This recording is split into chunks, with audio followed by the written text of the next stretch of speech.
இவ்வளவு ஒரு அருமையான ஒரு நாளை, ஒரு வேளையை ஆண்டவர் உங்களுக்கும் எனக்கும் தந்திருக்கிறார். வாவ்! ஆகவே நாங்கள் இருக்கிற இடத்திலிருந்து மீண்டுமாய் சொல்லுவோம், ஆண்டவரே ஸ்தோத்திரம். நாங்கள் ஒரு சூழ்நிலைக்குள்ளே, ஒரு காலத்துக்குள்ளே கட்டப்பட்டிருந்தாலும் நாங்கள் உங்களுக்குள்ளே கட்டவிழ்க்கப்பட்டவர்களாய், ஏனெனில் நீங்கள் கட்டப்பட்டவர் அல்ல. ஆகவே நாங்களும் கட்டப்பட்டவர்கள் அல்ல.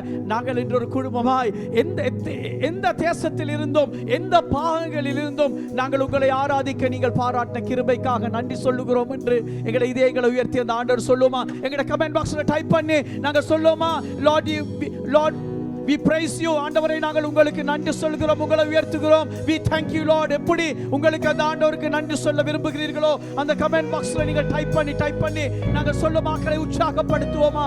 அதே நேரம் இன்று ஆராதனைக்கு பல பாகங்களில் இருந்தும் ஆன்லைன்ல எங்களோடு இணைந்திருக்கிற எங்கள் குடும்பத்தையும், அதே நேரம் நீங்கள் முதலாக இணைந்திருக்கிற உங்களையும் கூட நான் வாழ்த்தி வரவேற்கிறேன். எனக்கு தெரியும் சிலர் நீங்க உஸ்பெகிஸ்தான்ல இருந்து வந்திருக்கிறீர்கள், சிலர்கள் அத டஸ்மேனியா, சிலர் ஆப்கானிஸ்தான், சிலர் டொரண்டோ, சஸ்தான், இப்படி பல நாடுகளில் இருந்து பல இடத்திலிருந்து இணைந்திருக்கிற உங்களை நான் மீண்டுமாய் வாழ்த்தி வரவேற்கிறேன்.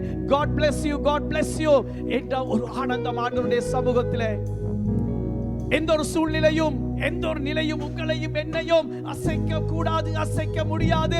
ஏனெனில் நாங்கள் தேவனுடைய பிள்ளைகள். ஹல்லேலூயாவை மீண்டும் சொல்லுகிறேன். எங்களை இதயங்களை உயர்த்தி கரங்களை தட்டி சொல்லுவோம், ஆண்டவரே உங்களுக்கு நாங்கள் நன்றி சொல்லுகிறோம்ப்பா. ஹல்லேலூயா. ஹோரியா ரபா சந்தலா கரபரியாந்தாய். அன்பானவர்களே, இந்த நேரத்தில் உங்களுக்கு இன்னும் ஒரு முக்கியமானதும் ஒரு சந்தோஷமான செய்தியை சொல்லுகிறேன். இந்த நேரத்தில் எங்களுடைய சபையினுடைய ஆபீஷியல் வெப்சைட் இன்று லான்ச் பண்ணப்படுகிறது. அவை இந்த நேரம் உங்களுக்கு ஒரு லிங்க் ஒன்று வரும். அதனுடைய வெப் அட்ரஸ், எல்லா டீடைல்ஸும் நான் சொல்கிறேன். இன்று முதல் எங்களுடைய வெப்சைட்டுக்குள்ளே நீங்கள் எங்களுடைய சபையின் காரியங்களை பார்க்கக்கூடியதாக இருக்கும். அது ஒரு பெரிய ஒரு சந்தோஷம், பெரிய ஒரு ஆனந்தம். கர்த்தர் இன்னும் பெரிய காரியங்களை வருகிற நாட்களை செய்வதை நீங்களும் நானும் காணப்போகிறோம். ஏனெனில் நாங்கள் எல்லாரும் ஒரு குடும்பமாய் தேவனை ஆராதிக்கவும் அவரை சேவிக்கவும் எடுத்த தெரிவின் நிமித்தமாய் கர்த்தர் எங்கள் மத்தியிலும் எங்களுக்கு கூடாகவும் அவர் இன்னும் பெரிய காரியங்களை செய்ய போகிறார். அத்தோடு நாங்கள் இந்த நேரத்தில் தேவனுடைய சமூகத்திலே நாங்கள் ஜெபிப்போமா? கேட்போம், ஆண்டவரே இந்த நாளில் நீங்கள் எங்களோடு பேசுவீர்களாக. உங்களுடைய சத்தத்தை கேட்க நாங்கள் ஆயத்தமாக இருக்கிறோம். பிதாவே, இந்த நேரத்திலும் உங்களுடைய பாதத்தில் நாங்கள் வந்து நிற்கிறோம்ப்பா. உங்களுடைய கிருபையின் கரத்தினாலே நீங்கள் எங்களை தாங்கி இருக்கிறமைக்காக நாங்கள் நன்றி சொல்கிறோம். அப்பா, உங்களுடைய பிள்ளைகளாகிய நாங்கள் இன்று விசேஷமாக இலங்கை தேசத்திலே நாங்கள் எங்கு செல்ல முடியாதவர்களாய் நாங்கள் ஒரு லாக்டவுனுக்குள்ளே இருந்தாலும் நாங்கள் உங்களுக்குள்ளே சுதந்திரவாளிகளாய் சுயாதீனமானவர்களாய் இருக்க நீங்கள் பாராட்டின கிருபைக்காக நன்றி சொல்வதோடு இந்த நேரத்திலும் நீங்கள் எங்கள் இதயத்தோடு பேசுவீர்களாக என்று நாங்கள் ஜெபிக்கிறோம். இயேசுவின் நாமத்தில் ஆமென், ஆமென், ஆமென், ஆமென். ஹல்லேலூயா. சென்ற வாரத்தினுடைய தொடர்ச்சி கூடாக நான் இன்று உங்களோடு கடந்து செல்ல போகிறேன். சென்ற வாரம் நாங்கள் ஒரு 3 வாரத்துக்கான ஒரு பிரசங்க தொடர்ச்சி ஒன்றை ஆரம்பிக்கிறதை குறித்து நான் உங்களுக்கு சொல்லியிருந்தேன். அதனுடைய 2வது பகுதிக்குள்ளே இந்த நாள் நாங்கள் வருகிறோம். ஆகவே எங்களுடைய பைபிள்ஸ் எங்களுக்கு ரெடியாக இருக்கட்டும், எங்களுடைய நோட் புக்ஸ் ரெடியாக இருக்கட்டும். நாங்கள் ஆயத்தமாக இருப்போம். தேவனே, நீங்கள் எங்களோடு பேசுங்கள். நாங்கள் உங்களிடத்தில் இருந்து நாங்கள் கேட்க வேணும். நீங்கள் எங்களை குறித்து சொல்லுகிற ஒவ்வொரு காரியமும் எங்களுடைய இதயத்திலே ஆழமாய் பதியேற்றும் என்று அந்த பகுதிக்கு நான் கொடுத்த, அதாவது அந்த தொடர்ச்சிக்கு நான் கொடுத்த தலைப்பு தெளிவு அல்லது ரியலைசேஷன். தெளிவு அல்லது ரியலைசேஷன். அதில் சென்ற வாரம் நாங்கள் எப்படி ஒரு தெளிவுள்ளவர்களாக நாங்கள் வாழ வேண்டியவர்களாக இருக்கிறோம் என்பதை குறித்து நாங்கள் பார்க்க ஆரம்பித்தோம். ஏனெனில் அன்பானவர்களே, இது தேவன் உங்களுக்கும் எனக்கும் கொடுத்து ஆசீர்வதித்திருக்கிற ஒரு பெரிதான ஒரு ஆசீர்வாதமான வாழ்க்கை. இந்த வாழ்க்கையை தேவனுடைய மகிமைக்காக தேவன் எதிர்பார்த்திருக்கிற விதத்தில் நீங்களும் நானும் வாழ்கிறது மிகவும் இன்றியமையாதது.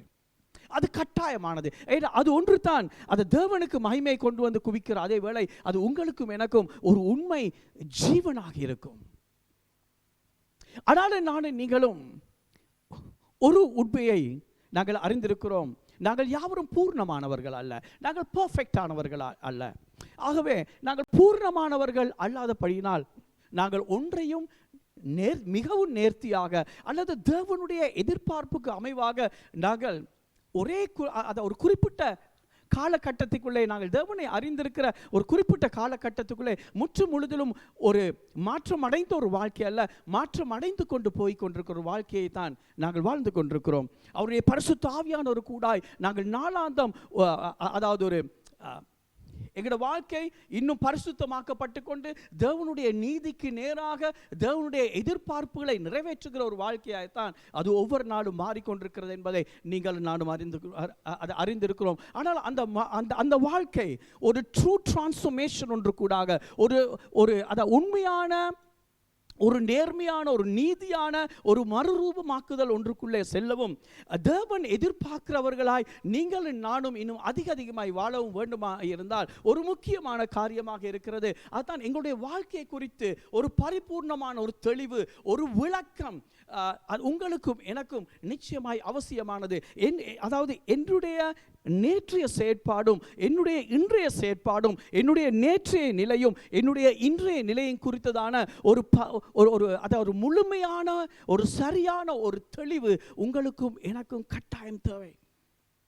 அதுதான் நானும் நீங்களும் இன்றைக்கு இருக்கிற நிலையில் இருந்து நாளைய தினத்தில் நாங்கள் இன்னும் அதிகமாக தேவனை மகிமைப்படுத்துகிற ஒரு வாழ்க்கைக்குள்ளே நாங்கள் செல்லவும் தேவன் எதிர்பார்க்கிற அந்த ஒரு குறிப்பிட்ட வாழ்க்கையை நானும் நீங்களும் வாழ்வதற்கு அது என்னையும் உங்களையும் அது ஏதுவாக்கும். ஆகவே நாங்கள் அதை தெளிவுள்ளவர்களாக இருப்பது அல்லது ஒரு தெளிவோடு அல்லது நாங்கள் நன்றாக காரியங்களை உணர்ந்து ஜீவிப்பது என்று பார்க்கிற போது அதாவது காரியங்களை குறித்து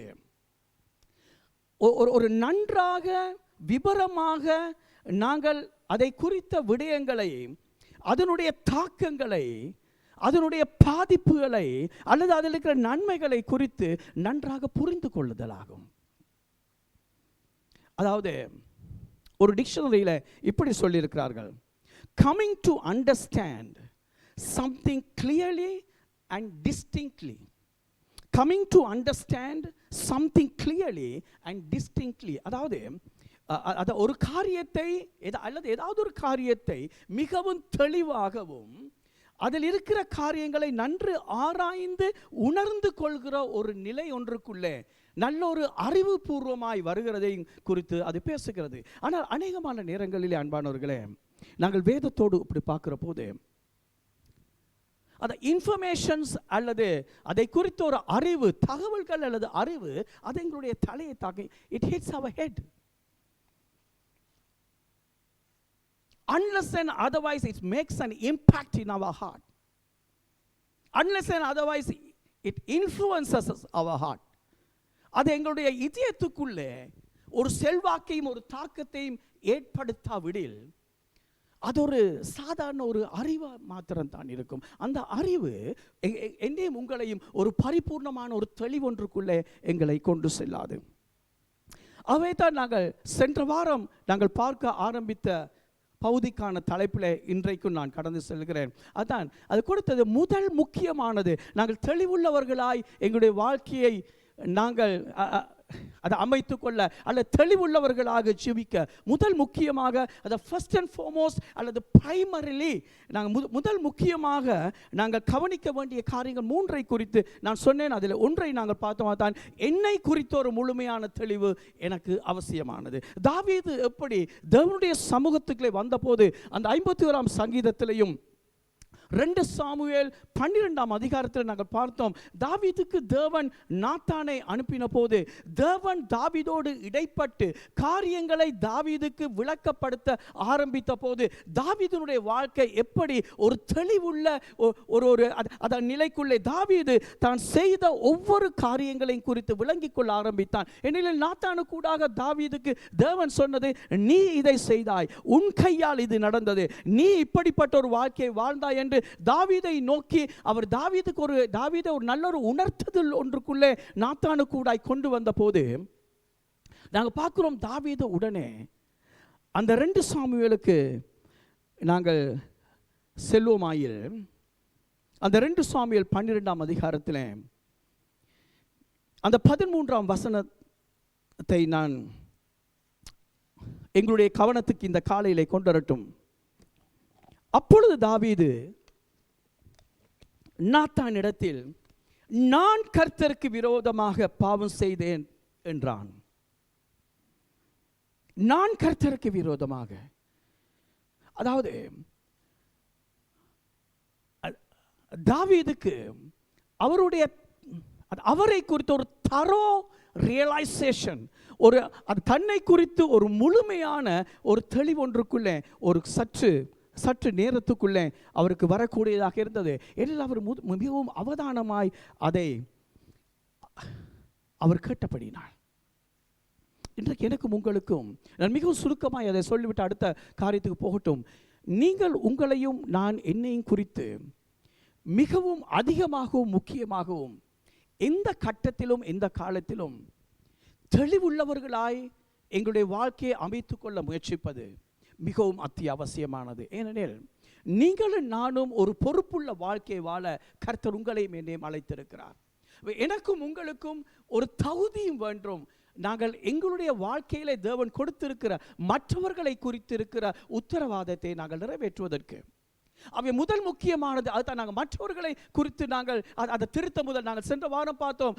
நாத்தான் வந்து ஒரு உதாரண கதையோடு தாவீதை அணுகின போது உடனடியாக தாவீது எவ்வாறு ஒரு கொதிப்படைந்து மிகவும் ஒரு ஆக்ரோஷத்தோடு மிகவும் ஒரு உக்கிர கோபத்தோடு சொன்னது, அந்த மனுஷன் கட்டாயம் அவன் மரிக்க வேண்டியவன், அந்த ஒரு ஆட்டுக்குட்டிக்கு பதிலாக 4 ஆட்டுக்குட்டிகளை அவன் நிச்சயமாய் செலுத்தி தீர்க்க வேண்டும் என்று வேதத்தின் அடிப்படையில் வேதத்தினுடைய தேவனுடைய அந்த கட்டளையை தாவீது துல்லியமாக அந்த குறிப்பிட்ட செகண்டிலே சொல்லிய போதும் தாவீது அப்பேற்பட்ட ஒரு கொடுமையான காரியத்தை செய்தவனாக தேவனுக்கு முன்பாக அவன் நிற்கிறான் என்பதை கொஞ்சமும் உணர முடியாத ஒரு சூழ்நிலையிலே தான் இருந்தான். இதுதான் இன்றைக்கு இருக்கிற எங்களுக்கு ஒரு நானும் நீங்களும் கொடுக்கிற ஒரு பெரிதான ஆபத்து என்றதை நாங்கள் பார்த்தோம். முதலாவது, உங்களையும் எனக்கு என்னையும் குறித்த ஒரு பரிபூர்ணமான ஒரு தெளிவு. இரண்டாவது காரியம், சங்கீதம் 51 தாவீது அந்த முதல் 4 வசனத்துக்குள்ளே நாங்கள் வரும்போது தாவீது சொன்னதை கவனிப்போமாயிருந்தால், அவர் உணர்த்தப்பட்ட போது, தேவனே உமது கிருபையின்படி எனக்கு இரங்கும், உமது மிகுந்த இரக்கங்களின்படி என் மீறுதல்கள் நீங்க என்னை சுத்திகரியும், என் அக்கிரமம் நீங்க என்னை முற்றிலும் கழுவி என் பாவமற என்னை சுத்திகரியும், என் மீறுதல்களை நான் அறிந்திருக்கிறேன், என் பாவம் எப்பொழுதும் எனக்கு முன்பாக நிற்கிறது. தேவரீர் ஒருவருக்கே விரோதமாக நான் பாவம் செய்து உமது கண்களுக்கு முன்பாக பொல்லானதை நடப்பித்தேன் என்று தாவீது தேவனுடைய சமூகத்திலே தன்னுடைய இதயத்தை ஊற்றினது. நினைக்கிற வேதத்திலே தேவனுடைய சமூகத்துக்குள்ளே வந்து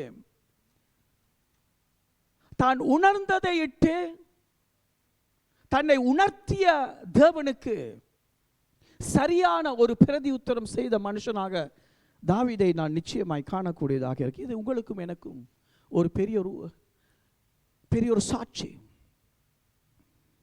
அதில் அந்த பகுதியை கொஞ்சம் கவனமாய் நீங்களும் நானும் பார்க்கிற போது, தாவீது அதில் வேதத்திலே பாவத்தை குறித்து சொல்கிற, பழைய ஏற்பாட்டில் சொல்கிற 3 முக்கிய வார்த்தைகளை அந்த இடத்திலே பாவிக்கிறார். மூல மொழியிலே சொல்கிற, எபிரேயத்திலே சொல்கிற 3 முக்கிய சொற்களை அவர் பாவிக்கிறார். அதில் ஒன்று, முதலாவது அவர் தேவனிடத்திலே தேவனுடைய அந்த மாறாத அன்பை அவர் நாடி, அந்த மிகுந்த இரக்கத்தை நாடி அவர் வந்தபோது முதலாவது சொன்னது, அந்த முதலாவது வசனத்திலே கடைசி பகுதியை நாங்கள் பார்க்கிற போது, என் மீறுதல்கள் நீங்க என்னை சுத்திகரியும். என்ன ரெண்டாவது அந்த இடத்துல சொன்னார், ஆண்டவரே, அதான் என் மீறுதல்கள் என்று சொல்லுகிற இடத்துல, நான் முன்பும் ஒரு இடத்துல நான் சொல்லி இருக்கிறேன், அவர் பாவிச்சு சொல் பேஷாக். அந்த பேஷாக் என்று சொல்லுகிற போது, அதாவது அது ஒரு வரையறையை முற்றிலும் கடந்து சென்று நான் மிகவும் தூரமாய் போய்விட்டேன் என்ற ஒரு நிலையை குறிக்கிறது. ஒன்று, ஒரு வரையறையை கடந்து மிகவும் தூரமாய் நான் என் போக்கிலே நான் போனேன் என்று. ஆகவே தான் தாவீது நாத்தானுக்கு 2 சாமுவேல் 12ஆம் அதிகாரத்தில் அவர் பிரதி உத்தரவு செய்த போது அவர் சொன்னது, நான் என் தேவனுக்கு விரோதமாய் நான் பாவம் செய்தேன் என்று.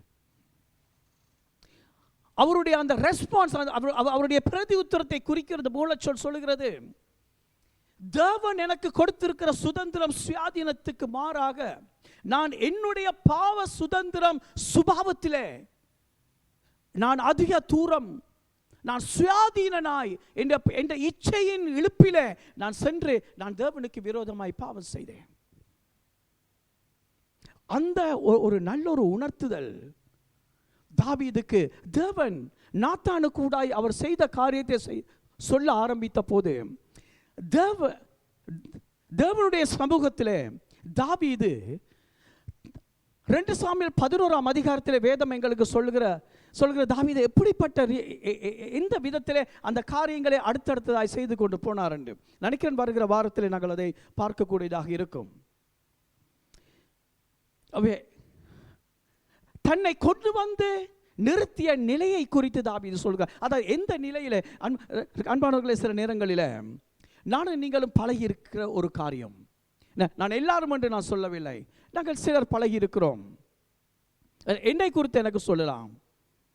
அதாவது நான் செய்கிற காரியம் நியாயப்படுத்துகிற ஒரு பழக்கம் எங்களுக்கு உண்டு, அல்லது அது அவ்வளவு தூரம் பெரிதாக இல்லை என்று அதை குறித்து வாதிடுகிற ஒரு பழக்கம் எங்களுக்கு இருக்கு. இதெல்லாம் உங்களுக்குள்ளும் எனக்குள்ளும் இன்னும் கிரியை செய்கிற பாவ சுபாவத்தின் நிமித்தமாய் ஏற்படுகிற காரியம். ஆனால் உங்களுக்குள்ளும் எனக்குள்ளும் வாசம் பண்ணுகிற பரிசுத்த ஆவியானவரோ நாளாந்தம் உங்களையும் என்னையும் சத்தியத்துக்குள்ளே வழிநடத்துகிறவராயும், நாளாந்தம் தேவனுடைய நீதியை குறித்து உங்களுக்கும் எனக்கும் ஒரு பரிபூர்ணமான விளக்கம் தருகிறவராயும் தெளிவை தருகிறவராயும் இருக்கிறபடினால், அதை தேவனுடைய சமூகத்துக்கு வருகிற போது அவருடைய மகிமையின் பிரகாசத்திலே அவருடைய பரிசுத்தத்துக்கு முன்பாக நானும் நீங்களும் நிற்கிற நிலையை நிச்சயமாய் நானும் நீங்களும் எப்ப தேவனுடைய சமூகத்துக்குள்ளே வருகிறோமோ அந்த இடத்துல உங்களையும் என்னையும் அவர் அதிகமாய் நேசிக்கிறவர் படினால், உங்களையும் என்னையும் அவர் நித்தியத்துக்குள்ளே வழி நடத்துகிறவராய் இருக்கிறபடினால் அவர் நிச்சயமாய் எங்களை தெளிவுள்ளவர்கள் ஆக்குகிறவராக, தெளிவுள்ளவர்களாக மாற்றுகிறவர்களாக அவர் எப்பொழுதும் இருக்கிறார். அன்பானவர்களே, அவை தாவீதினுடைய இதயத்தில், அதாவது தாவீதுக்கு கிடைத்த அந்த செய்தி, அந்த நாத்தானு கூட தேவன் ஒவ்வொரு காரியத்தையும் தெளிவுபடுத்த ஆரம்பித்த போது, அன்பானவர்களே, அந்த ஒவ்வொரு செய்தியும், அந்த ஒவ்வொரு இன்ஃபர்மேஷனும், அவர் செய்த ஒவ்வொரு காரியத்தை குறித்ததான அந்த விளக்கமும் அவருடைய இதயத்திலே ஒரு தாக்கம் ஒன்றை ஏற்படுத்த ஆரம்பித்தது. ஆகவே தான் அவர் சொல்லுகிறார் அந்த இடத்துல, ஆண்டவரே, நான் மிகவும் உமக்கு விரோதமாக ஒரு காரியத்தை செய்தேன், நீர் அதாவது உங்களுடைய பிள்ளைக்கு கொடுத்த ஒரு வரையறையை மீறி நான் போனேன். அடுத்தது அவர் சொல்லுகிறார், அதாவது 2வது வசனத்தில் 1வது பகுதியில் சொல்கிறார், என் அக்கிரமம் நீங்க என்னை முற்றிலும் கழுவி. அந்த இடத்துல அவர் பாவிக்கிற சொல்ல அவோன், அந்த அவோன் என்று சொல்லுகிறது என்னென்றால், எனக்கு நன்றாக தெரியும், அதாவது சொல்லுடைய அர்த்தம், எனக்கு நன்றாக தெரியும் இது பிழை, இது தேவனுடைய வார்த்தைக்கு விரோதமானது என்று எனக்கு தெரியும், இது தேவனுக்கு பிரியமில்லை என்று. ஆனாலும் நான் என்னுடைய சுய விருப்பம், என்னுடைய இச்சையை நிறைவேற்ற, அல்லது எனக்கு ஒரு தேவையை, நான் காண்கிற தேவையை அடையும்படியாக நான் செய்தேன் ஆண்டவரே. இன்றைக்கு இது உங்களுக்கும் எனக்கு மிக முக்கியமானது அன்பானவர்களே. நான் மூன்றாவதையும் சொல்லிவிட்டு வரட்டும். அடுத்தது அவர் சொல்கிறார், இரண்டாவது காரியம், அதே இரண்டாவது வசனத்தில், சங்கீதம் 51 இரண்டாவது பகுதியில், இரண்டாவது வசனம் இரண்டாவது பகுதியில் சொல்கிறார், என் பாவம் அற என்னை சுத்திகரியும். அந்த இடத்துல பாவம் என்று சொல்லுகிற சொல்லை அவர் பாவிக்கிறார். அந்த ஹாட்டாக் என்று சொல், ஆண்டவரே நான் என்னுடைய இலக்கில் இருந்து தவறிட்டேன், நான் ஒரு உண்மை இஸ்ரவேலனாக ஜீவிப்பதிலிருந்து தவறிவிட்டேன், நான் ஒரு ராஜாவாக இருக்கிறதிலிருந்து தவறிவிட்டேன். எனில் வேதம் சொல்லுகிறது 2 சாமுவேல் 11ஆம் அதிகாரம் 1ஆம் வசனத்தில், இதை நானும் நீங்களும் சேர்ந்து வாசிக்க போகிறோம்.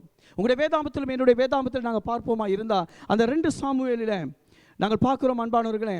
அதில் வேதம் சொல்லுகிறது 11ஆம் அதிகாரம் 1ஆம் வசனத்தில், மறு வருஷம் ராஜாக்கள் யுத்தத்துக்கு புறப்படும் காலம் வந்தபோது தாவீது யோவாபையும் அவனோட கூட தன் சேவகரையும் இஸ்ரவேல் அனைத்தையும் அம்மோன் புத்திரரையும் அழிக்கவும் ரப்பாவை முற்றுகை போடவும் அனுப்பினான். தாவீதோ எருசலேமில் இறந்து விட்டான். இதற்கு தான் நான் முதல் சொன்னேன். அதான் இரண்டாவது பாயிண்ட் என்னன்னா, முதலாவது என்னை குறித்த ஒரு முழுமையான தெளிவு, இரண்டாவது எனது நிலையை குறித்த ஒரு முழுமையான தெளிவு. A thorough realization of state. முதலாவது thorough realization of self, இரண்டாவது thorough realization of state. அதாவது என்னுடைய நிலையை குறித்து, எந்த நிலையிலே நான் செய்த காரியம், எனக்கு தேவ ஆவியானவர் உங்களுக்கும் எனக்கும் ஒவ்வொரு நாளும் அவரிடத்திலே போகிற போது, உங்களையும் என்னையும் அதிகமாய் நேசிக்கிற தேவன், உங்களையும் என்னையும் அதிகமாய் வழி நடத்துகிற தேவன், உண்மையாக நானும் நீங்களும் தேவனை ஆராதிக்கிற போது, உண்மையாக ஆண்டவரே நீங்கள் என்னோடு பேசுங்க என்று சொல்லுகிற போது, உங்களுக்கும் எனக்கும் இருக்கிற முதிர்ச்சி, உங்களுக்கும் எனக்கும் இருக்கிற வளர்ச்சி, உங்களுக்கும் எனக்கும் இருக்கிற வேத அறிவின் அடிப்படையிலே அவர் நிச்சயமாய் உங்களோடும் என்னோடு பேசுவார். நானும் நீங்களும் அவர் வேண்டும் ஆண்டவரே நீங்கள் என்னோடு பேச வேண்டும், நான் உங்களுடைய பிள்ளையாய் இன்னும் அதிகமாய் ஜீவிக்க வேண்டும் என்ற அந்த தாகத்தோடு அவருடைய பரிசுத்தத்துக்கு நேராக நாங்கள் நிற்க வேண்டும் என்ற அந்த பெரிதான இதயத்தின் வாஞ்சியோடு நாங்கள் செல்லுகிற போது, எங்களுடைய ரட்சிப்புக்கான நன்றி செலுத்துகிற இதயத்தோடு அவரை ஆராதிக்க வருகிற போது, அவருடைய பரிசுத்த ஆவியானவர் நிச்சயமாய் உங்களுக்கும் எனக்கும் வேண்டிய எல்லா தெளிவையும் அவர் தந்தே தீர்வார். அதான் ஆண்டவராகிய இயேசு சொன்னது, நான் உங்களை ஒருபோதும் திக்கற்றவர்களாக விடேன். அந்த பரிசுத்த ஆவியை பெற்றுக்கொள்கிறது எவ்வளவு முக்கியமானது. சாமுவேல் தாவீதை அபிஷேகம் பண்ணின போது அந்த ஆவியானவர் தாவீதின் மீது தங்கினார்.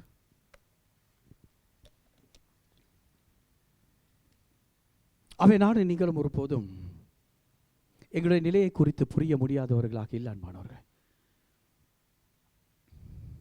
He is a faithful God. அவர் மிகவும் உண்மை உள்ள தேவன்.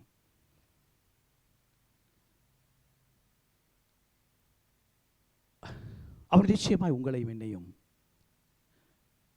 கடைசி பரியந்தம் கொண்டு செல்ல உண்மை உள்ளவராக இருக்கிறார். ஆனால் எங்களுடைய சில சுபாவங்கள்,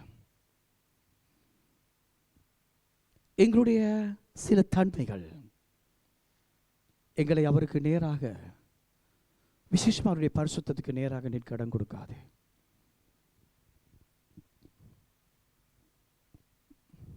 ஆனால் அவரோ தொடர்ந்து உங்களையும் என்னையும் தேடி வருகிறது. அவர் இஸ்ரவேலுக்கு சொன்னது, நான் பரிசுத்தராய் இருக்கிறது போல நீங்களும் பரிசுத்தராயிருங்கள்.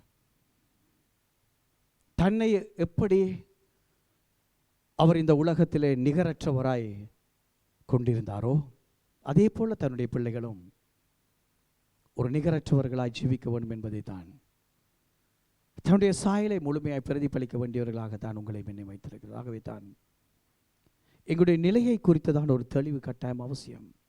நான் செய்த காரியம் எப்படிப்பட்டதாக இருந்தது? அவர் முதலாவது, ஐயோ நான் தவறொன்றை செய்துட்டேன், ஐயோ நான் ஒரு பிழையொன்றை விட்டுட்டேன், நான் ஒரு பாவம் செய்துட்டேன் என்று அவர் வரவில்லை. முதலாவது நாத்தானுக்கு அவர் பிரதி உத்தரவு செய்த போது அவர் அப்படித்தான் ஆரம்பித்தார். ஆனால் திரும்ப தேவனுடைய சமூகத்திலே அவர் வந்த போது 51ஆம் சங்கீதம் தெளிவாய் சொல்லுகிறது, அவர் பூர்ண ஒரு மனம் திரும்புதலின் இதயத்தோடு அவர் வருகிற போது சொன்னது, ஆண்டவரே நான் உமக்கு விரோதமாய் நான் பெரிதான ஒரு அக்கிரமம் செய்திருக்கிறேன். அதாவது நான் அதை பெரித ஒரு மீறுதலை செய்திருக்கிறேன். அது பிறகுதான் சொன்னார், நான் அக்கிரமம் செய்திருக்கிறேன். அது பிறகுதான் சொல்கிறார், ஆண்டவரை நான் பாவம் செய்திருக்கிறேன். இன்றைக்கு என்ன பாவம்? அவர் அடையாளம் கண்டது, ராஜாக்கள் யுத்தத்துக்கு போகிற காலம் வரும்போது ராஜா யுத்தத்துக்கு போகாமல், இஸ்ரவேலின் ராஜா யுத்தத்தை முன்னெடுக்க வேண்டியவர். அவர் யுத்தத்திலே தன்னுடைய படைகளை அவர் தான் தலைமை தாங்கி முன் செல்ல வேண்டிய நபர். இப்பொழுது அவர் எருசலேமில் அவருடைய அரண்மனையில் இருந்தாகவே அவர் அந்த தேவனுடைய பிள்ளையாய், தேவன் நியமித்த ராஜாவாய் கொஞ்சம் வழி விலகினார். அது ஒரு சின்ன காரியம் போல தான் தெரிந்தது. நியாயப்படுத்துவதற்கு ஏதுவான காரியம் இருந்தது. ஏனெனில் அவரிடத்தில் ஒரு பலசாலியான யோகாப் என்று சொல்லுகிற ஒரு படைத்தலைவன் இருந்தார். அவரால் எதையும் சாதிக்க முடியுமான ஒரு சிறந்த படைத்தலைவனாய் இருந்தார். ஆகவே நான் போக தேவையா? இங்கே தான் ஒரு காரியம் ஒன்று இருக்குது. தேவனுடைய நியதிகளையும் தேவனுடைய நியாயங்களையும் நீங்களும் நானும் ஒவ்வொரு அம்சத்திலையும் குறிப்பாக எப்படி நாங்கள் பின்பற்ற வேண்டியவர்களாக இருக்கிறோம். நான் சொன்னேன் உங்களுக்கும் அதை எனக்கு உணர்த்தின ஒரு காரியத்தை சென்ற வாரம் நான் பகிர்ந்து கொள்ள ஆரம்பித்தேன். சில நாணயங்களை அதை நான் அதிகமாக என்னுடைய வாகனத்தில் வைத்துக்கொண்டு யாராவது உதவிக்கரம் நீட்டுகிற போது, உதவி செய்யுங்கண்டு யாராவது வேண்டுகிற போது அதை தூக்கி கொடுக்கிறது கூடாக நான் நினைச்சேன் நான் ஒரு உதவி செய்கிறேன். ஆனால் நான் சென்ற வாரம் சொன்னது போல ஒரு குறிப்பிட்ட நாளில் ஒரு குறிப்பிட்ட வேளையில் நான் உணர்ந்தது, அந்த ஜனங்கள் தங்களுடைய வறுமையினால் ஒரு உதவி கேட்கிறார்கள். இந்த வறுமையை நாளை வந்து உதவி கேட்கிற ஜனங்களை குறித்து பல்வேறு கருத்துகள் இருந்தாலும் நான் அதை ஒன்றையுமே பெரிதாக கணக்கெடுக்க போகிறதில்லை. ஏனெனில் நான் ஏமாற்றப்பட மாட்டேன். அதே நேரம் இன்னொருவர் என்னை ஏமாற்றவும் இடம் கொடுக்காமல் பாதுகாத்து கொண்டு ஞானமாக இருக்க வேண்டும் என்றது ஒரு உண்மையும் இருக்கு. அதே நேரம் சிலருக்கு செய்கிற போது நான் அவர்களை எவ்வளவு தூரம் நான் மதிக்கிறேன். அதாவது யாரும் எனக்கு ஒரு நாணயம் தருகிறதை நான் விரும்ப மாட்டேன். ஏண்டா இன்று நாணயம் அவ்வளவு புழக்கத்தில் பெரிதாக இல்லை. அந்த நாணயத்தை அவர்கள் கொண்டு போகிற போது அவர்கள் அதை மாற்றுவதற்கும் செயற்படுத்துவதற்கும் பல இடைஞ்சல்கள், சிக்கல்கள் அவர்களுக்கு வரும். ஆனால் எனக்குள்ளே நான் அந்த நேரத்தில் தோன்றின ஒரு அதாவது உணர்வு, நான் உணர்த்தப்பட்ட காரியம், எவ்வளவு தூரம் அந்த மக்களை நான் மதிக்கிறேன். என்னுடைய ஒரு நண்பனுக்கு அல்லது எனக்கு தெரிந்த ஒரு நபர் இன்னொரு பின்னணியிலிருந்து ஒரு வருகிற நபர் கேட்கிற போது, அதை உதவி கேட்கிற போது நான் அதே போல ஒரு காயின்ஸை தூக்கி, அந்த நாணயத்தை தூக்கி நான் கொடுக்க போகிறது இல்லை. இன்னும் ஒரு காரியத்தை நான் விரைவாக சொல்லட்டும். ஏன்னா நானும் இந்த நேரத்தில் உங்களுக்கு தெரியும், இந்த கொரோனா வைரஸ் உடைய தாக்கம் இந்த பூமியிலே வந்த போது உலகம் முழுவதும் எதிர்பார்த்திருந்தது, எப்போ இதற்கான எதிர்ப்பு மருந்து வரும், அதாவது வேக்சின் வரும் என்று எல்லாரும் எதிர்பார்த்து கொண்டிருந்தார்கள். ஆகவே வேக்சின் வந்த உடனே அநேகருக்கு ஒரு பெரிய சந்தோஷம். இப்பொழுது வேக்சின் வந்தாயிற்று. அந்த நேரத்தில் உண்மையாய் பெரும்பாலானோர் நேர்மையான காரணங்களோடு அவர்கள் அதை பெற்றுக்கொள்வதற்காக அவர்கள் சென்றார்கள். அந்த நேரத்தில் நான் உடனடியாக வேக்சினை எடுக்க நான் போகல. அது காரணம், நான் வேக்சின் எடுக்கக்கூடாது என்று ஒருபோது நான் இருக்க இல்லை. இதா இருக்குது என்னுடைய வேக்சின் கார்டு. இப்போ நான் வேக்சின் எடுத்ததுக்கான அடையாளம் இருக்கு. ஆகவே எப்பொழுதுமே மருத்துவத்துக்கோ அல்லது மருந்து சம்பந்தமான காரியங்களுக்கோ நான் ஒரு எதிரான நபர் அல்ல. ஆனால் நான் எனக்குள்ளே ஒரு முடிவெடுத்திருந்தேன், நான் அவசரப்பட்டு போக மாட்டேன். காரணம், என்னுடைய முதலாவது விசுவாசம் தேவனிடத்தில் இருக்குது. அதுக்காக நான் வேற ஒன்றை நான் கொச்சப்படுத்த இந்த இடத்துல, இது என்னுடைய தனிப்பட்ட காரணம். அதே நேரம் இன்னொரு பெரிய அது உண்மைதான். 30 வயதிலிருந்து நீங்கள் இப்போ வேக்சின் எடுக்கலாம் என்று இப்போ 2 வாரங்களுக்கு முன்பு தான் அறிவித்தார்கள். அவ என்னுடைய வயது வரும் வரையில் நான் காத்திருக்க வேண்டியதாக இருந்தது. ஏன்னா வேக்சின் கொடுத்தது அதுக்கு முதல் 60 வயதுக்கு மேற்பட்டவர்களுக்கு. ஆகவே 60 வயது புற 55 வயதுக்கு மேற்பட்டவர்களுக்கு கொடுக்கிற போது 30 வயது வரும் வரையில் நான் காத்திருக்க வேண்டியிருந்தது. இப்படி பல காரணங்களோடு நான் போய்கொண்டிருந்த போது இப்போ 3 வாரங்களுக்கு முன்பு நான் உணர்ந்த ஒரு காரியம், என்னோடு சிலர் கதைக்கிற போது அவர்கள் கேட்க ஆரம்பித்தார்கள், பாஸ்டர் நீங்கள் வேக்சின் எடுத்துட்டீங்களா? நீங்கள் வேக்சின் எடுக்க மாட்டீங்களா? அவர்கள் கேட்க ஆரம்பித்த அந்த காரியம் எனக்கு கொஞ்சம் சில காரியங்களை உணர்த்த ஆரம்பித்தது. என வேதம் சொல்லுகிறது, நாங்கள் பலவீனமானவர்களுக்கு அல்லது வேறு யாருக்குமே நாங்கள் இடைஞ்சல் இல்லாமல், இடையூறு இல்லாமல் நாங்கள் வாழ வேண்டும் என்று. அந்த நேரத்தில் நான் கண்ட ஒரு காரியம், அப்போஸ்தலனாகிய பவுலும் 1 கொரிந்தியர் 8ஆம் அதிகாரத்தில் சொல்லுகிறார், உங்களுடைய அறிவும் உங்களுடைய விசுவாசமும் இன்னொரு பலவீனமான ஒரு ஆளுக்கு அல்லது இன்னொரு வளர்ந்து வருகிற ஒருவருக்கு அது இடையூறாக இருக்க வேண்டாம். ஆகவே நான் தீர்மானித்தேன் அன்றைக்கு. அது ஒரு காரணம். 2வது காரணம், நான் உடனடியாக நான் போவேன் என்று வந்ததுக்கான தீர்மானம் அதான். இன்னும் நான் டிலே பண்ண மாட்டேன், பிந்தி போட மாட்டேன் தீர்மானம். 2வது, நாங்கள் அரசாங்க சட்டத்துக்கு நாங்கள் கீழ்ப்படிய வேண்டியதாக இருக்கிறோம். இந்த சின்னத்தில் எங்களுக்கு தெரியாது, எங்களுக்கு சௌகரியமாக, எங்களுக்கு கம்ஃபர்ட்டாக சில காரியங்கள் இருக்கலாம். ஆனால் அந்த காரியம் தேவனுக்கு முன்பாக எப்படி பாதிக்குது. இந்த இடத்துல தாவீது சொன்னது, நான் உரியாவினுடைய குடும்பத்துக்கு நான் துரோகம் செய்தேன். அதாவது பத்சபேலாவை நான் என்னுடைய அதிகாரத்தை பிரயோகித்து நான் அவளுக்கு துரோகம் செய்தேன், அவளுடைய குடும்பத்தை நான் சுக்குநூறாக்கினேன் என்று தாவீது சொல்லல. தாவீது சொன்னது, நான் தேவன் ஒருவர் அந்த ஒருவருக்கே விரோதமாய் நான் பாவம் செய்தேன் ஆண்டவரே. அதான் நான் சொன்னது. அதுதான் அவருடைய நிலை. இன்றைக்கு எங்களுடைய நிலை. சில காரியங்களை நீங்கள் நான் ஆராய்ந்து பார்க்க வேண்டியதாக நான் செய்த இந்த காரியம், நாங்கள் அநேகமான நேரத்தில் நாங்கள் கிடையான உறவுகள் மத்தியில் இல்லை, கிடையான நிலையில் இந்த ஹாரிசான்டல் லெவலில் தான் நாங்கள் காரியங்களை பார்க்க பழகி இருக்கிறோம். எங்களை சுற்றிலும் இருக்கிற சமூகம், அந்த மக்கள் மத்தியில் அது எப்படி தாக்கத்தை ஏற்படுத்தினா, தாவீதோ முதலாவது தண்ட நிலையை குறித்து சொன்னது, இது செங்குத்தாக, அதாவது தேவனோடான உறவிலே எனக்கு இதை பாதிப்பை கொண்டு வந்திருக்குது. அங்கே தான் சரியான முக்கியமான ஒன்று. இன்றைக்கு நீங்கள் நானும் பார்க்க வேண்டிய ஒன்று, ஆண்டவரே உங்களோட வாழ்க்கையும் என்னுடைய வாழ்க்கையும் எப்பேற்பட்ட தாக்கத்தை எத்திசையிலே எவ்விதமாக அது தாக்கத்தை ஏற்படுத்தி கொண்டு செல்கிறது. அதனால் உண்மையான பாதிப்பாளர் யார்? 3வது காரியத்துக்கு நாங்கள் வருகிற போது அன்பானவர்களே, அதில் அந்த சங்கீதம் 51க்கு மீண்டும் என்னோட வருவீர்கள். ஆனால் நான் அந்த பகுதிக்குள்ளே கொஞ்ச நேரம் நான் நிற்க போகிறேன். அந்த 51ஆம் சங்கீதத்தில் அந்த 4வது வசனத்துக்கு நாங்கள் வருகிற போது தாவீது இப்ப சொல்லுகிறார், தேவரீர் ஒருவருக்கே விரோதமாக நான் பாவம் செய்து உமது கண்களுக்கு முன்பாக பொல்லானதை நடப்பித்தேன் ஆண்டவரே. நீர் பேசும் போது உம்முடைய நீதி விளங்கவும், நீர் நியாயம் தீர்க்கும் போது உம்முடைய பரிசுத்தம் விளங்கவும் இதை அறிக்கை இடுகிறேன் என்று சொன்னார்.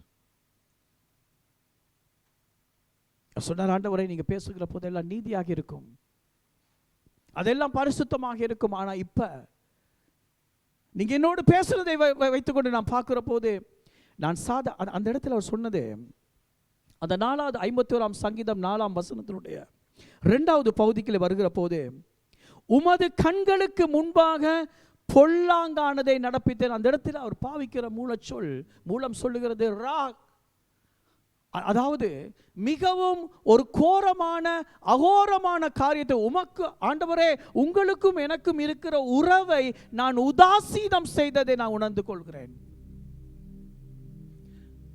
நான் அதை வேணுமென்றே பகிரங்கமாக நான் உதாசீனம் செய்தேன் என்று. 2 சாமுவேலுக்கு கொஞ்சம் வருவீர்களானால்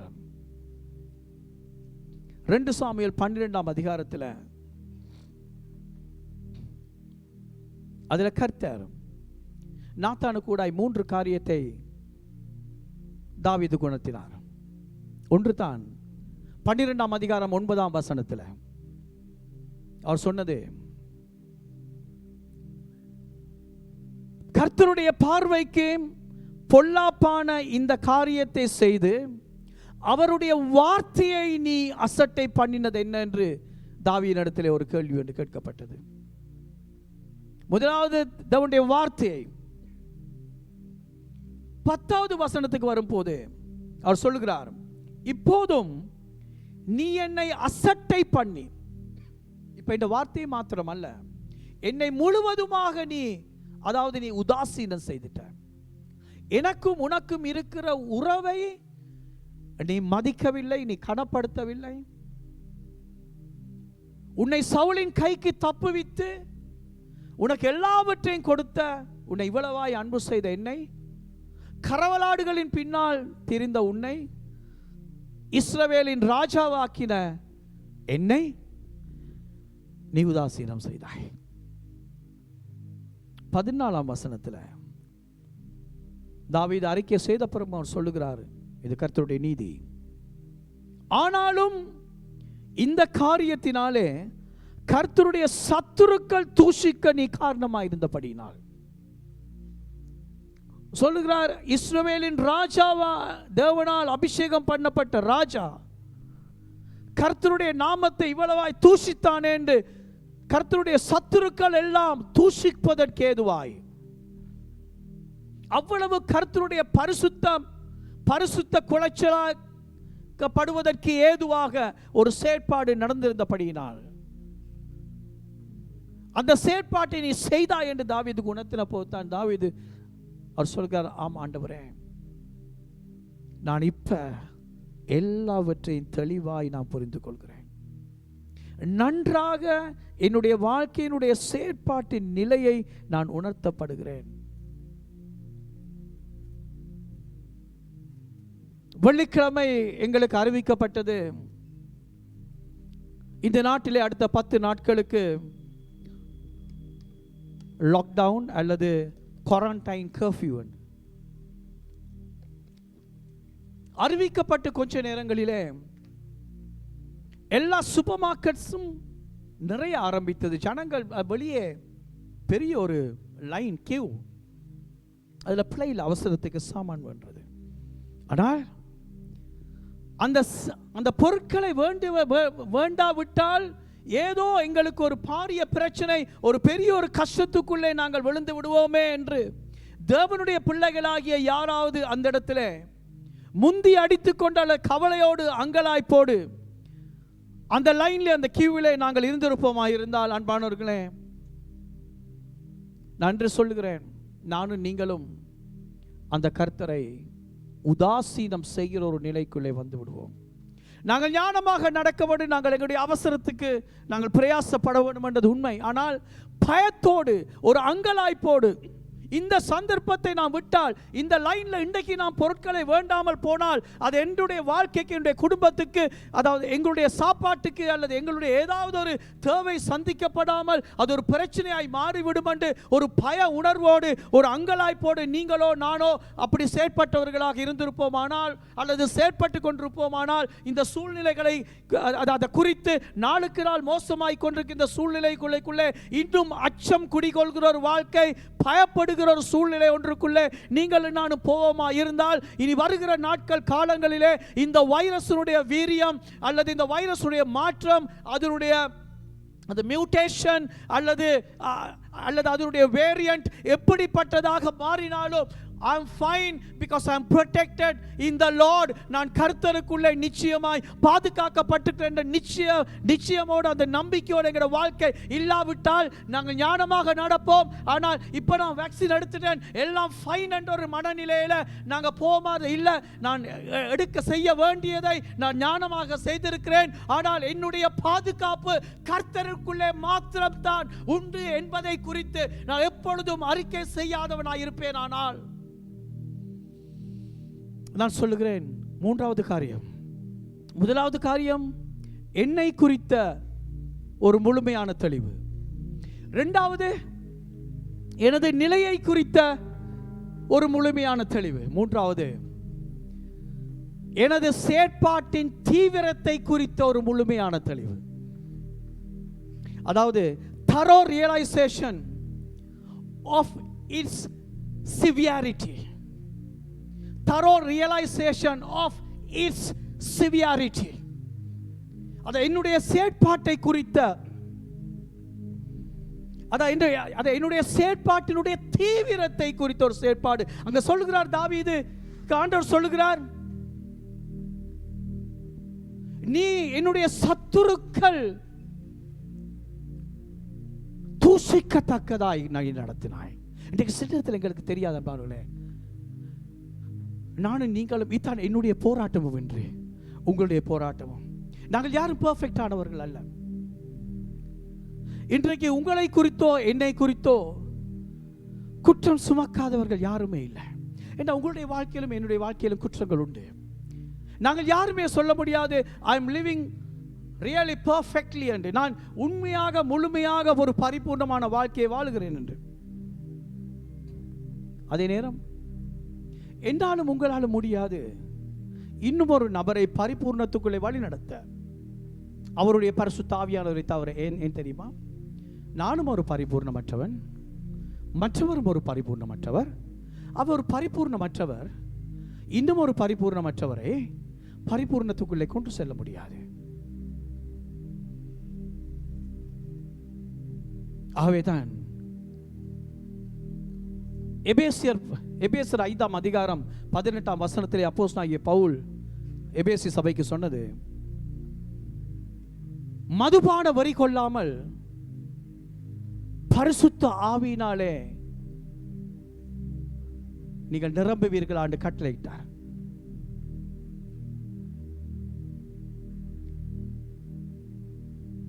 இன்னைக்கு சில நேரங்களில் எங்களுடைய செயற்பாட்டினுடைய தீவிரத்தை குறித்து ஆராயாம போனார். அதான் தாவீது சொன்னது, ஆண்டவரே நீர் ஒருவருக்கு மாத்திரம் விரோதமாகவே நான் பாவம் செய்தேன். யோசேப்பு ஒரு நாள் சொன்னது, போர்த்திபாருடைய மனைவி அவருடைய பாவத்துக்குள்ளே விழுத்த வந்த போது, நான் பரத்துக்கு விரோதமாக இந்த பாவத்தை செய்வது எப்படி? போர்த்திபாருக்கு விரோதமாக அல்ல, அல்லது எகிப்திய கலாச்சாரத்துக்கு விரோதமாக அல்ல, அல்ல என்னை நம்பினவர்களுக்கு விரோதமாக அல்ல, என்னுடைய தாய் தகப்பனுக்கு விரோதமாக அல்ல, அல்லது வேற ஒன்றையுமே அவர் கொண்டார். சொன்னது பரத்துக்கு விரோதமாக. தாவீது கடைசியாய் உணர்ந்தது, நான் செய்த இந்த காரியம் என்னுடைய தேவனுக்கு விரோதமாக. உங்களையும் என்னை நம்பி இருக்கிற ஆண்டவர், உங்களையும் என்னை ஒரு பெரிதான அவரை மகிமைப்படுத்தும் ஒரு வாழ்க்கைக்குள்ளே கொண்டு வந்திருக்கிற ஆண்டவர் ஒருவருக்கு விரோதமாக மாத்திரம் அந்த தீவிர தன்மையை, அந்த சிவியாரிட்டியை நான் நீங்களும் புரிந்து கொள்கிறது முதல் முக்கியமானதான். அப்பொழுது தான் எங்களுக்கு அதற்கான பரிகாரத்தை தேட முடியும். அவைதான் தாவீது சொன்னார், ஆண்டவரே நான் இழந்த அந்த ரட்சிப்பின் சந்தோஷத்தை எனக்கு தாருங்க. இப்பதான் எனக்கு விளங்குது, நானே சஃபர் பண்றேன். அதான் 32ஆம் சங்கீதத்தில் அவர் சொல்கிறார், என் எலும்புகள் எல்லாம் உருகி போயிட்டது, எனக்கு சந்தோஷம் இல்லை, எனக்கு அந்த மீண்டும் அந்த ரட்சிப்பின் சந்தோஷத்தை தாங்க. அப்பொழுது இந்த அக்கிரமங்களை செய்கிற மீறுதல்களை செய்கிறவர்களுக்கு நான் மீறுதல் இல்லாமல் எப்படி நடக்க வேண்டும் என்று நான் போதிக்க முடியும் ஆண்டவரே.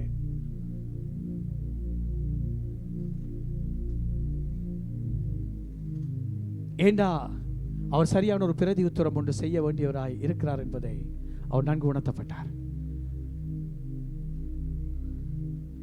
அவருக்கு அந்த ரட்சிப்பின் சந்தோஷம் மீண்டும் வரும் வரையிலும் அவரால் இன்னும் ஒருவரை வழி நடத்த முடியாது என்பதையும் அவர் உணர்ந்து கொண்டார்.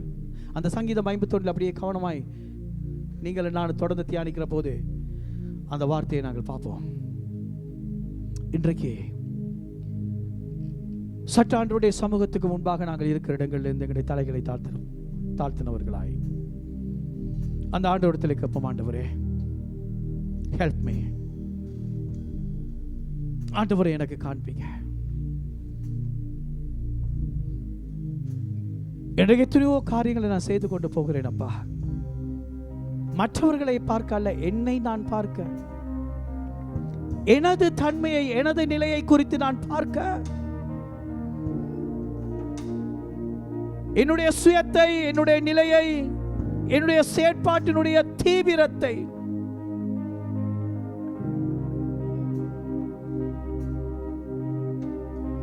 Lord help me to do a thorough search on myself.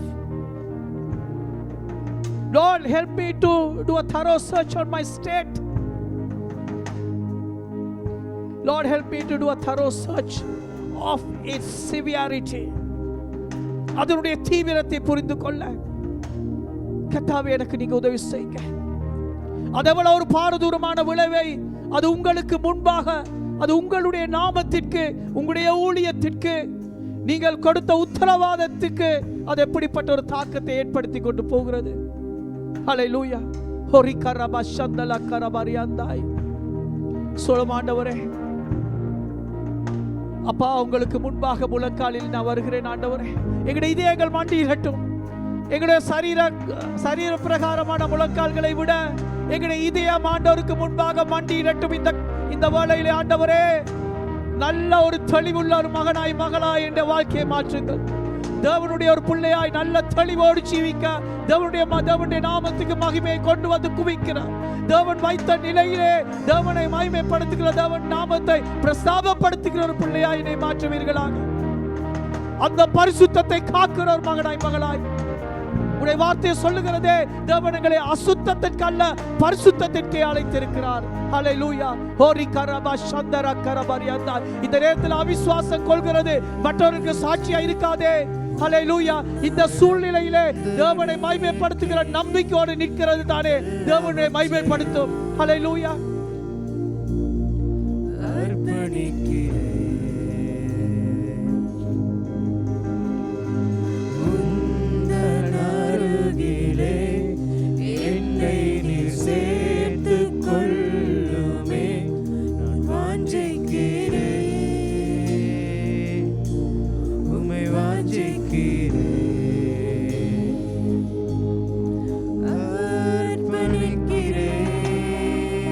சொல்லுமா ஆண்டவரே, என் வாழ்க்கையை அர்ப்பணிக்கிறேன். ஆவியானவரே, என்னோடு இடைப்படுங்க.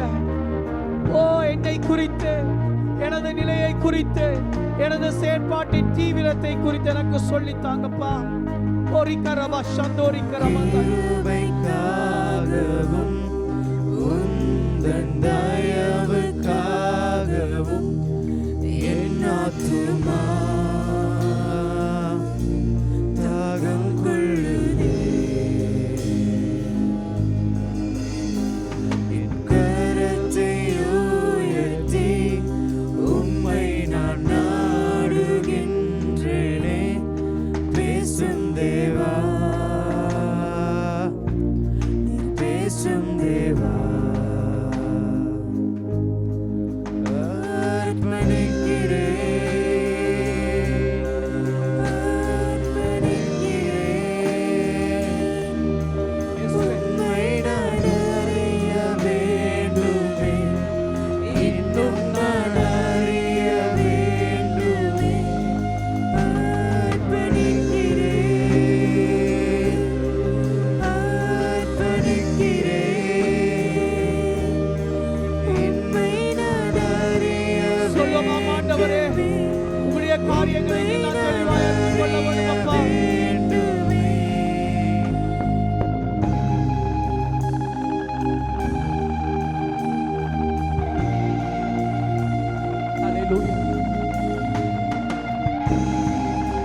இயேசுவே, ஆமாண்டவரே, ஓ உங்களுடைய பிள்ளைகளாக எங்களோடு நீங்கள் இடைப்படுகிறபடி நான் நன்றி.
இந்த நாளிலும் பல இடங்களிலே, பல பாகங்களிலே, பல தேசங்களிலே இருந்து ஒரு குடும்பமாய் ஆராதிக்கிற நாங்கள் யாவரும் எங்கள் ஒவ்வொருவரையும் உங்களுடைய கரங்களிலே நாங்கள் ஒப்புக் கொடுக்கிறோம். அப்பா, எங்களுடைய வாழ்க்கைகளிலே ஒரு பெரிய மாற்றத்தை, தாக்கத்தை ஏற்படுத்துவீர்களாக. உங்களுக்குள்ளே பரிசுத்த ஆவியானவரே ஒரு நல்ல, ஒரு தெளிவுள்ள ஒரு வாழ்க்கையை வாழ, ஒவ்வொரு வினாடியும் எங்களுடைய ஒவ்வொரு அசைவை குறித்தும், எங்களுடைய ஒவ்வொரு வாழ்க்கையினுடைய அம்சத்தை குறித்தும், எங்களுடைய ஒவ்வொரு அங்கலாய்ப்புகளை குறித்தும் அப்பா நாங்கள் நன்கு தெளிவடைய உங்களுடைய நீதியின் கரத்தினாலே இந்த நேரத்தில் எங்களை தொடுவீர்களாக நிச்சயிக்கிறோம். அப்பா, உங்களுடைய பரிசுத்தத்துக்கு நேராக நாங்கள் நிற்க, உங்களுடைய சாயலை, அந்த பரிசுத்தத்தின் சாயலை பிரதிபலித்து ஜீவிக்க எங்களுடைய வாழ்க்கைக்குள்ளே ஒரு பெரிய ஒரு அசைவை கொண்டு வாருங்கள். நாங்கள் செய்கிற ஒவ்வொரு காரியங்கள், நாங்கள் பேசுகிற ஒவ்வொரு வார்த்தைகளும் ஆண்டவரே கடந்த நாட்களில் நீங்கள் பேசின வண்ணமாய் ஆரோக்கியமானதாய் இருக்க நீங்கள் எங்களுக்கு கிருபை தாருங்கள் என்று ஜெபிக்கிறோம். உடைய வார்த்தையிலே எங்களுடைய வாழ்க்கைகள் கட்டப்படட்டும் என்று நான் ஜெபிக்கிறேன். உங்களை நாங்கள் ஒருபோதும் அசட்டை செய்யாதவர்களாய் ஜீவிக்க, அது எங்களுக்கு எவ்வளவு நஷ்டத்தை ஏற்படுத்தினாலும், பாதிப்பை கொண்டு வந்தாலும், எங்கள் தேவனுக்கு பிரியமானதை, எங்கள் தேவனுக்கு வேண்டியதை, எங்கள் தேவனுக்கு மகிமையானதை மாத்திரம் நாங்கள் செய்து முடிக்க நீங்கள் எங்களுக்கு கிருபை தாருங்கள் நான் ஜெபிக்கிறேன். அப்பா, இதோ உங்களுடைய செல்வங்கள், உங்களுடைய நேச குமாரர்கள், குமாரத்திகள் ஒவ்வொருவரையும் உங்களுடைய திருக்கரத்திலே நான் ஒப்புக் கொடுக்கிறேன். அப்பா, பரிசுத்த பிதாவே, இதோ பல்வேறு இடங்களில் இருந்த ஒரு குடும்பமாய் ஆராதிக்கிற உங்கள் செல்வங்கள் யாவரையும் ஆசீர்வதிங்க. இன்னும் வருகிற நாட்கள், காலங்களிலே நல்ல ஆண்டவரை தெளிவுள்ளவர்களாய் தங்களுடைய வாழ்க்கையை குறித்து சரியான ஆண்டவரே ஒரு விளக்கத்தை உடையவர்களாய் ஜீவிக்க இயேசுவின் நாமத்திலே ஆசீர்வதிக்கிறேன். அப்பா, எல்லா கட்டங்களிலும், எல்லா காரியங்களிலும் உங்களுடைய செல்வங்களை தாங்கவே, தாங்கி ஆசீர்வதிக்கவே ஆசீர்வதிப்பீர்களாக இயேசுவின் நாமத்தில் பிதாவே. என் ஆத்துமாவே கர்த்தரை ஸ்தோத்திரி, என் முழு உள்ளமே அவருடைய பரிசுத்த நாமத்தை ஸ்தோத்திரி. என் ஆத்துமாவே கர்த்தரையே ஸ்தோத்திரி. கர்த்தர் செய்த சகல உபகாரங்களை மறவாதே. கர்த்தராகிய இயேசு கிறிஸ்துவின் கிருபையும், தேவனுடைய அன்பும், பரிசுத்த ஆவியானவருடைய அந்யோன்ய ஐக்கியமும் இன்றும் என்றும் சதா காலத்துக்கும் உங்கள் யாவரோடு கூட இருப்பதாக. தேவன் தாமே தம் முகத்தை உங்கள் மீது அதிக அதிகமாய் பிரகாசிக்க பண்ணி, தன் சமாதான சந்தோஷத்தை மாத்திரம் அதிக அதிகமாய் பூசிக்க பண்ணி, உங்கள் ஒவ்வொருவருடைய வாழ்க்கையிலும் அவர் நிச்சயத்திருக்கிற அந்த மாபெரும் நித்திய கதையை அவர் நிச்சயமாய் எழுதி முடிப்பாராக. நாங்கள் மீண்டும் சந்திக்கும் வரையிலும் நிச்சயமாய் கர்த்தருடைய பாதுகாப்பின் கரம் உங்களை அனைத்து பாதுகாத்துக் கொண்டிருக்கிறது. நீங்கள் நிச்சயமாய் சுகமாய், நீங்கள் நிச்சயமாய் வாழவே வாழ்வீர்கள். உங்கள் யாவருக்கும் என்னுடைய பரிசுத்த பறக்கும் முத்தங்கள். God bless you my loving family. God bless you.